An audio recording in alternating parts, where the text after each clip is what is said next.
Shalom à tout le monde. Aujourd'hui, nous allons étudier le Tehillim Mizmor Chavbet, psaume 22, que je veux dédier pour la refoua shelema, la santé de Eli Noa Simcha bat Rachel Chaya Sarah et de Yosef Raphaël ben Chaya Zari. Qu'Akadosh Baruch Hu leur donne la santé parmi tous les malades d'Israël. Lamnatseach alayelet hashachar Mizmor le David. Le roi David, selon Rashi et le Radak, a composé ce psaume afin que le klal Israël, que le peuple d'Israël le récite à chaque moment où il se trouve dans l'obscurité de l'exil. Il parle dans ce psaume des nombreuses souffrances que leur imposent les ennemis d'Israël.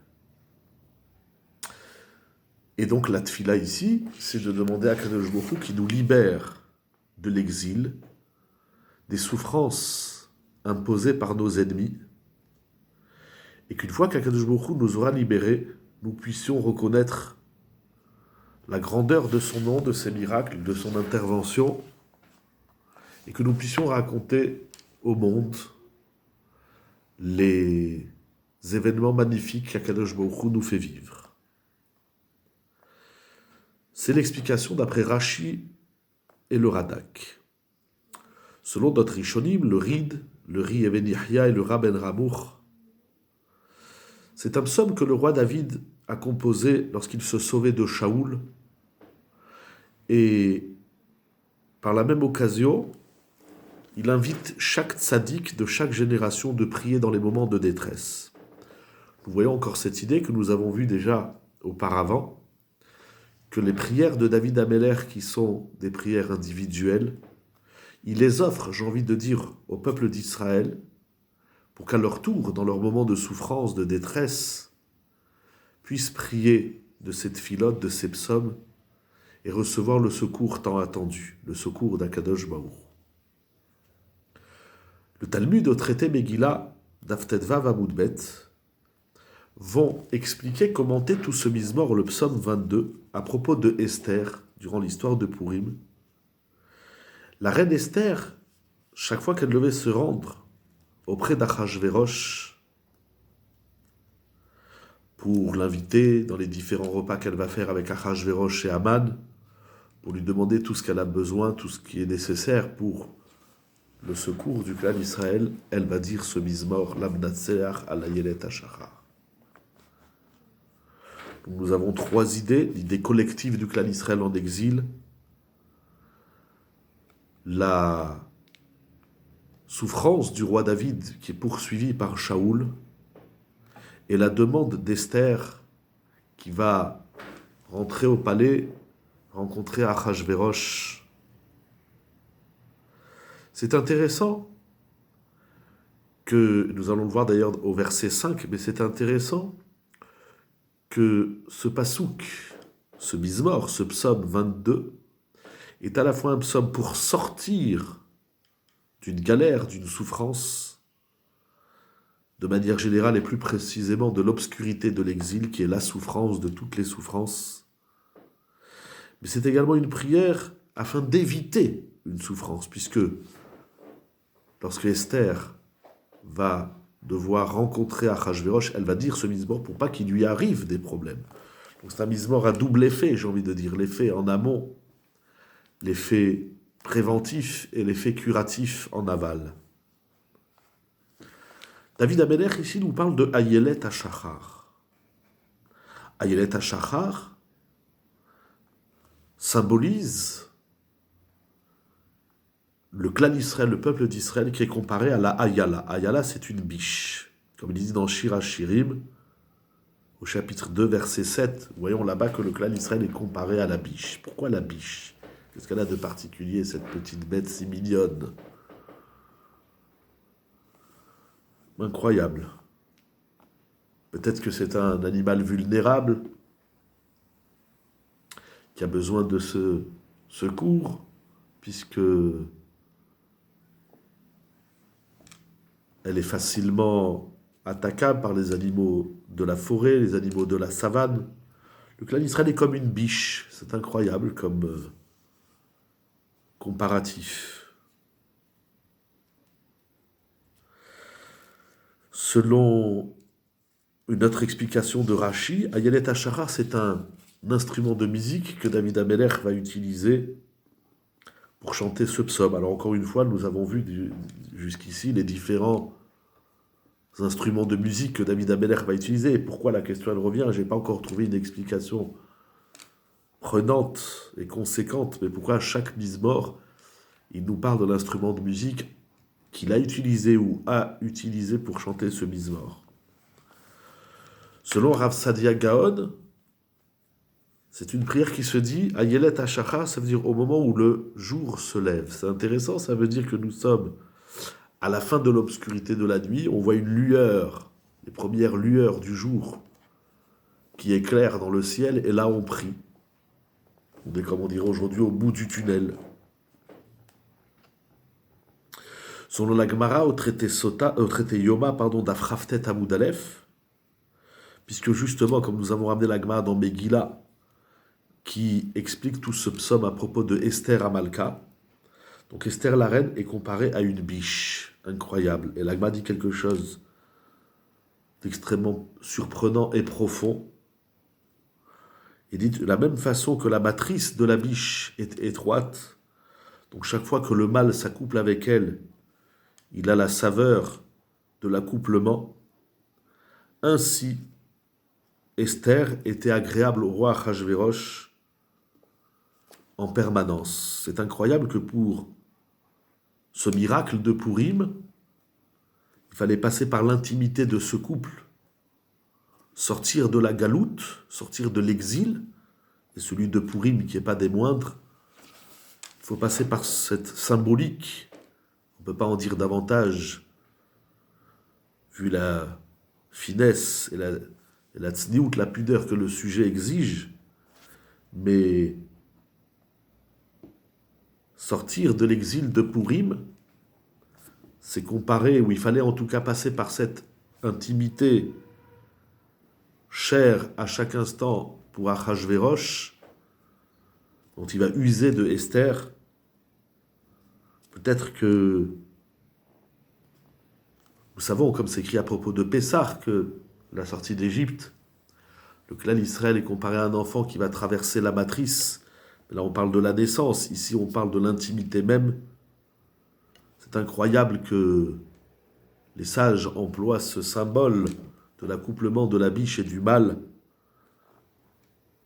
pour dire que Esther était chérie auprès d'Achashvérosh à tout instant, et c'est ça qui va nous valoir la Géoula de Purim. C'est incroyable, c'est à réfléchir comme notion, extrêmement profonde et délicate. Il y a quelque chose de libérateur dans ce sujet de l'intimité du couple. Qu'est-ce qui est dit dans ce mismor? Eli, Eli, lama azavtani, Akadosh Baruch Hu, pourquoi tu m'as abandonné? Pourquoi tu ne m'as pas envoyé le secours? Alors c'est intéressant parce que le terme Eli, Kel, on dit Kel, Aleph Lamed, selon Rashi, c'est un des noms divins qui renferme la notion de Rahamim, la miséricorde. Rahamim, c'est aussi la matrice, la matricialité, comme dit Béni Lévi. C'est intéressant parce qu'on a parlé de la matrice étroite et savoureuse. Rashi nous dit dans Shemot Perek Lamed Dalet Pasuk Vav que le terme Kel, Aleph Lamed, est un des noms divins de Rahamim. Donc c'est au nom de cette pitié, de cette miséricorde, de cette bienveillance d'Akadosh Baruch Hu que David Ameler, auquel il fait appel pour recevoir la Yeshua, le secours. Mais le Kli Yakar, à la même adresse, Perek Shemot Lamed Dalet Pasuk Tet Vav, dit que le nom divin Kel, Aleph Lamed, renferme plutôt la notion de din, la rigueur divine. Et c'est incroyable que c'est au nom de cette rigueur d'Hachem que le roi David implore à Kadosh Baruch Hu Il explique le Kliyakar parce que les tzadikim ont la faculté de transformer la rigueur divine en rachamim. Ils arrivent à assouplir la rigueur d'Hachem. David Amelech prie à Kadosh Baruch Hu et lui dit: je ne m'arrêterai pas de prier, je ne resterai pas silencieux tant que tu ne m'as pas répondu. Elokai ekra yomam velotane velaila velodum yali. Je prierai le jour et la nuit, je ne m'arrêterai pas de prier tant que tu ne me réponds pas. Voilà, toi, Kadosh Baruch Hu, tu me parais loin de ma délivrance lorsque je t'appelle. Qu'est-ce que ça veut dire loin?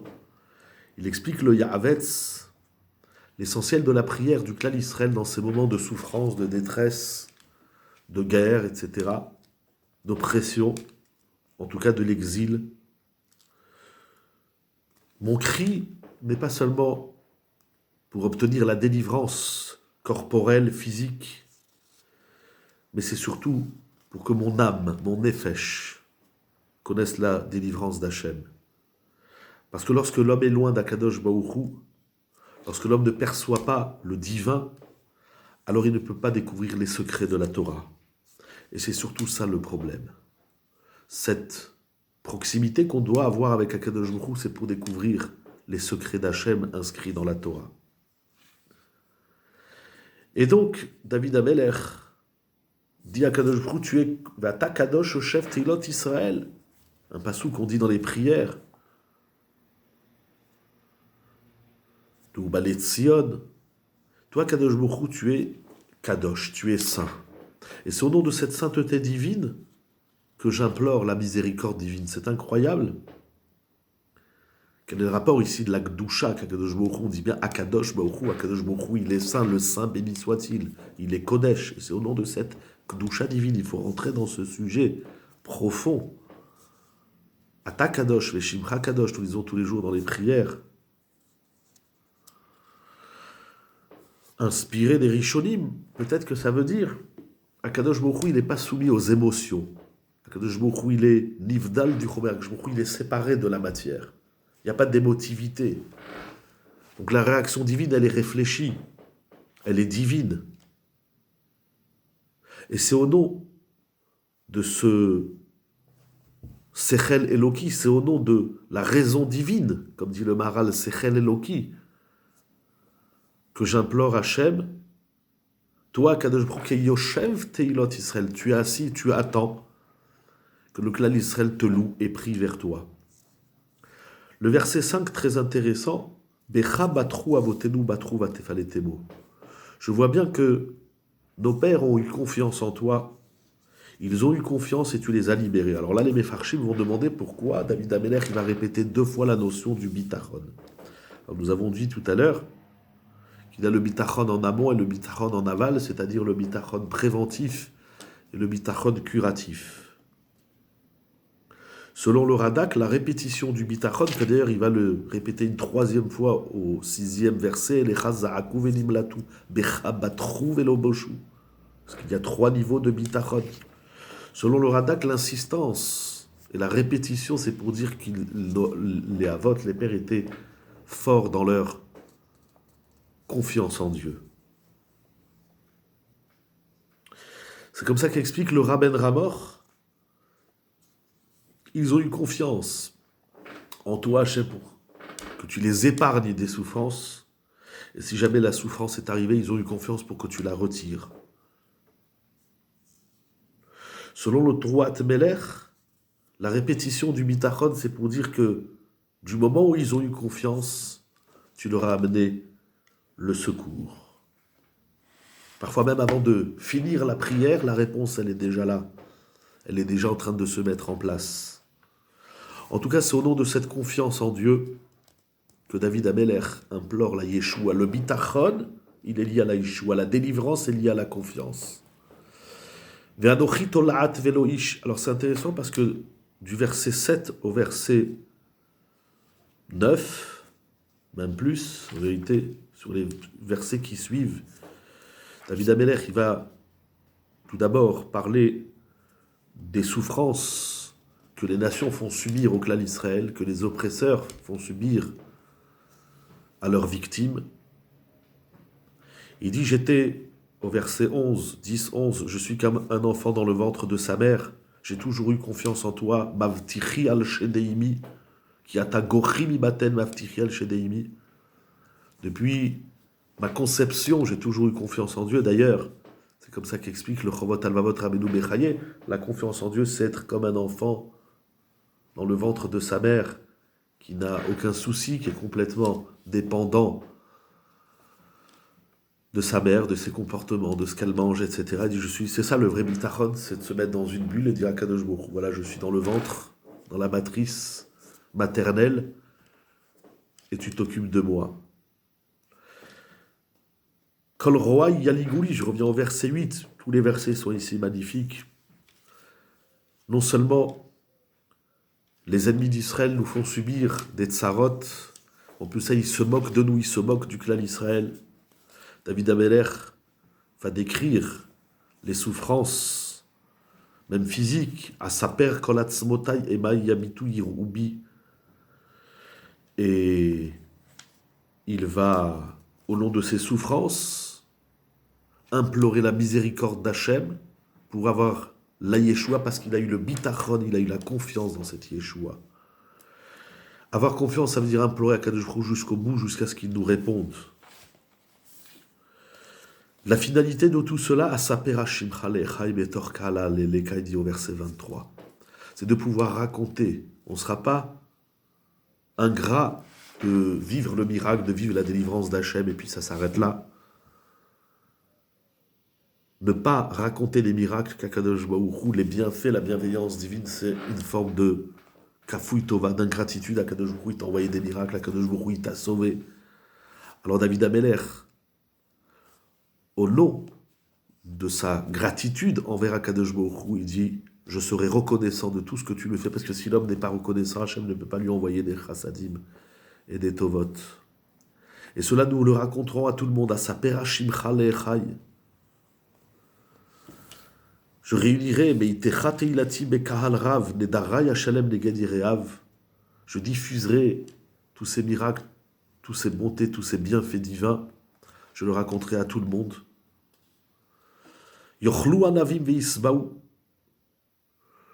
Et à la fin des temps, au temps du Mashiach, le clan Israël, littéralement, il mangera et se rassasira. Donc il y a aussi une prière pour les temps futurs. Que cette Yeshua ne soit pas seulement provisoire, momentanée, mais qu'elle soit une délivrance définitive. Et ce qui est très intéressant, c'est qu'il ne prie pas pour la défaite, la chute de ses ennemis ou de leur disparition. Il prie qu'à travers cette Yeshua, cette délivrance qu'Akadosh Baruch Hu va nous octroyer, alors même les nations vont reconnaître Akadosh Baruch Hu et que tout le monde se prosternera. C'est intéressant, ça veut dire Akadosh Baruch Hu. On ne voit pas ta Yeshua, sauve-nous. Tant qu'il n'y a pas la Yeshua, nos ennemis se moquent de nous, nous écrasent. Mais envoie-nous la Yeshua pour qu'on raconte au monde entier la magnificence d'Hachem qu'il a donné à Melucha au Moshel Bagoïm, comme il dit au verset 29. Car la royauté du monde, c'est Hachem, c'est Akadosh Baruch Hu, c'est lui qui gouverne. Bagoïm, il gouverne les peuples, les nations, chaque nation, elle a une histoire qui est écrite par Akadosh Baruch Hu. Et donc que nous puissions raconter au monde entier tes bienfaits, ta grandeur, la gloire divine, la gloire d'Akadosh Baruch Hu, à tel point que même toutes les nations, tous nos ennemis, reconnaissent cette gloire d'Akadosh Baruch Hu. Achlou, qu'on la raconte, et pas seulement à un moment donné, mais durant toute l'histoire, Yavou, Zeraya Avdenu Yesu par l'Adonai, il adore au verset 31, le 32, Yavou, Veyagido Tzidkato, Leamnolad Kiasa, et ainsi on va perpétuer le récit de la magnificence d'Akadosh Baruch Hu, des bienfaits qu'il nous a octroyés, qui nous a sortis de l'exil. Et que nous puissions tous voir la grandeur d'Hachem, depuis maintenant au présent jusqu'au temps futur, Mais à cela, le roi David émet une condition. Zera Ya'avdenu. Comme explique le Sefer Midrash Rachamim du Rav de Polotsk, il faut servir à Kadosh Baruch Hu. Servir, c'est déjà avoir confiance en Hachem. Ça veut dire prier à Kadosh Baruch Hu, implorer Sarah Hamim et même le din, implorer toutes les midot d'Akadosh Baruch Hu, qui nous donne la délivrance. C'est prendre sur soi de reconnaître la présence, la grandeur divine et ses bienfaits. C'est s'engager à diffuser le nom d'Hachem dans le monde. C'est s'engager à ramener ce message universel qui est le message de la Torah, qui est le message d'Akadosh Baruch Hu dans le monde. Yavohu veyagidu tzidkato. Alors on racontera la piété, la grandeur, la justice divine au peuple qui va naître, les Am Nolad Kiasa.